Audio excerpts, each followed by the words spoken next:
Hello friends, हमारे YouTube channel में आपका एक बार फिर से स्वागत है। फ्रेंड्स, आज हम जानेंगे मॉसफेट के बारे में। मॉसफेट हमारे मदरबोर्ड के ज़्यादातर चार्जिंग सेक्शन में लगा हुआ होता है। मॉसफेट 3G फ़ोन में और 4G फ़ोन में इस प्रकार से लगा हुआ होता था, लेकिन अभी के 5G फ़ोन में 5G सर्किट में मॉसफेट इस प्रकार का लगा हुआ होता है। फ्रेंड्स, मॉसफेट का फुल फॉर्म होता है metal oxide semiconductor field effect transistor. MOSFET 3 control base पे काम करता है। पहला गेट, दूसरा ड्रेन, तीसरा है सोर्स। फ्रेंड्स, मॉसफेट मॉसफेट 2 प्रकार का होता है। पहला है एन चैनल का मॉसफेट और दूसरा है पी चैनल का मॉसफेट।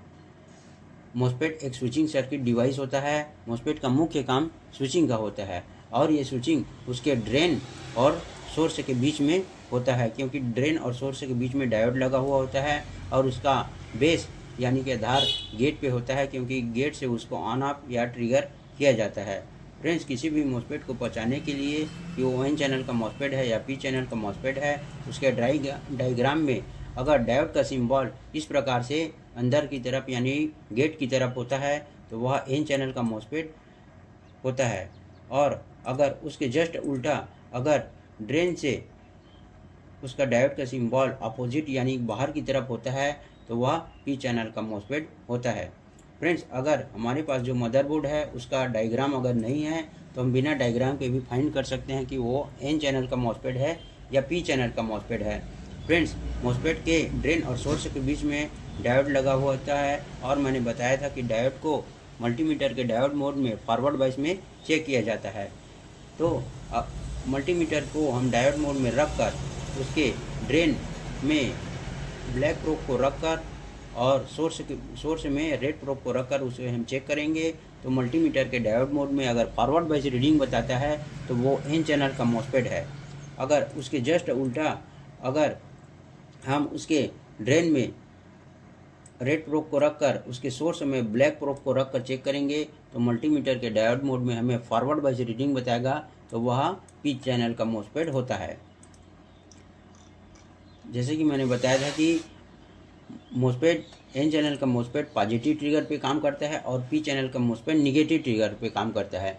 उसी प्रकार ड्रेन से वोल्टेज एन चैनल के मॉसफेट में ड्रेन से वोल्टेज सोर्स की तरफ जाता है और पी चैनल के मॉसफेट में सोर्स से लेकर ड्रेन की तरफ वोल्टेज जाता है। फ्रेंड्स, पी चैनल के मॉसफेट को अगर हमें ऑन करना होता है या ट्रिगर करना होता है तो जितना वोल्टेज उसके ड्रेन में आता है उससे हाई वोल्टेज हमें गेट पे देना होता है। अगर उसको ऑन करना है तो जैसे कि एग्जांपल के लिए 1.8 वोल्टेज ड्रेन में आ रहा है तो उसे हमें 1.9 1.2.0 उसे हाई वोल्टेज अगर गेट में मिलेगा तब जाके वो मॉसफेट ऑन होगा। उसी प्रकार उसके जस्ट उल्टा पी चैनल के मॉसफेट में अगर सोर्स में 1.8 वोल्टेज आ रहा है तो उससे लो वोल्टेज यानी कि 1.8 1.7 1.6 ऐसा हाई लो वोल्टेज उसके गेट पे देना होता है, तब जाके ये पी चैनल का मॉसफेट ऑन होता है। फ्रेंड्स, मॉसफेट कई प्रकार का काम करता है, जैसे कि एग्जांपल के लिए एम्पलीफिकेशन यानी वीक सिग्नल को बूस्ट करना, ओसिलेशन यानी डीसी वोल्टेज को एसी वोल्टेज में बदलना, मॉड्यूलेशन यानी ऑडियो सिग्नल को रेडियो सिग्नल में बदलना। उसके जस्ट उल्टा डीमॉड्यूलेशन यानी रेडियो सिग्नल को ऑडियो सिग्नल में बदलता है और स्विचिंग करता है। स्विचिंग यानी सर्किट को ऑन ऑफ करता है, सर्किट को कंट्रोल करता है। और रेगुलेट करना यानी इनपुट सप्लाई को लेकर आउटपुट सप्लाई करना या इनपुट सप्लाई को लेकर आउटपुट सप्लाई को स्टेबल करने का काम करता है। मॉसफेट इसके अलावा कई प्रकार का काम करता है। फ्रेंड्स, मॉसफेट के बारे में अधिक जानकारी के लिए हमसे संपर्क करें या कमेंट करें।